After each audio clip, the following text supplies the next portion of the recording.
Tenryubito, One Piece, dan politisi kita. Siapa yang sebenarnya dewa palsu?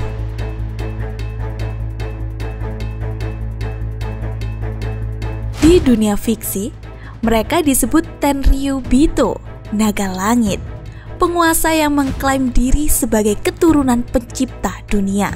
Di dunia nyata, mungkin mereka duduk di kursi parlemen, di istana mega, dan di ruang rapat yang tak pernah kita masuki.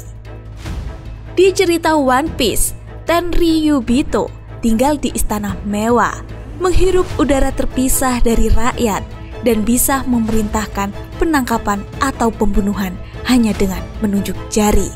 Mereka tak bisa disentuh, tak bisa dilawan, karena di belakang mereka berdiri pemerintah dunia yang siap menghancurkan siapa saja yang berani menolak. Kedengarannya fiksi, coba mari kita pikir lagi. Indonesia, konon adalah negara demokrasi, tapi kita juga punya Tenryubito versi lokal, politisi yang tak bisa dikritik, pejabat yang hidup dalam privilege, dan pemimpin yang kebal hukum.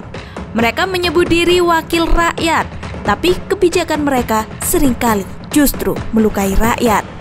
Mereka nyanyi lagu Indonesia Raya, tapi bisnisnya mencemari sungai dan menggusur petani. Politisi kita lebih sibuk tampil sebagai pahlawan di media sosial, sementara rakyatnya terjebak reruntuhan kebijakan.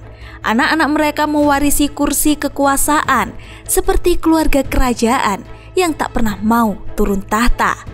Persis seperti Tenryubito di One Piece, mereka akan melakukan apa saja agar status dewa itu tak runtuh, seperti menyensor kritik, mengendalikan media, membeli hukum, dan mengamankan kekuasaan lewat dinasti kekuasaan. Mungkin pemerintah kita saat ini tidak memakai gelembung udara di kepala seperti Tenryubito, tapi tetap hidup di dalam gelembung terlindung dari realitas rakyat. Kita, rakyat yang memilih mereka, kini disuruh diam. Kita yang memerdekakan negara ini justru dikendalikan lewat narasi rasa syukur dan perintah jangan melawan pemimpin. Di One Piece, kita diajari bahwa bajak laut itu jahat, tapi di dalam cerita kita hari ini, bajak laut sering lebih bermoral dibanding pejabat. Mereka melindungi teman, berjuang tanpa butuh jabatan, dan tahu kapan harus melawan demi kebenaran. Jangan salahkan rakyat yang bersimpati pada Luffy, karena mungkin Luffy adalah satu-satunya harapan saat dunia nyata dikuasai para Tenryubito berkemeja rapi. Kalau kita tak hati-hati, bangsa ini akan jadi kota langit Tenryubito, tempat kemewahan berdiri di atas penderitaan. Pilihan ada di kita, tetap menunduk atau mulai melawan.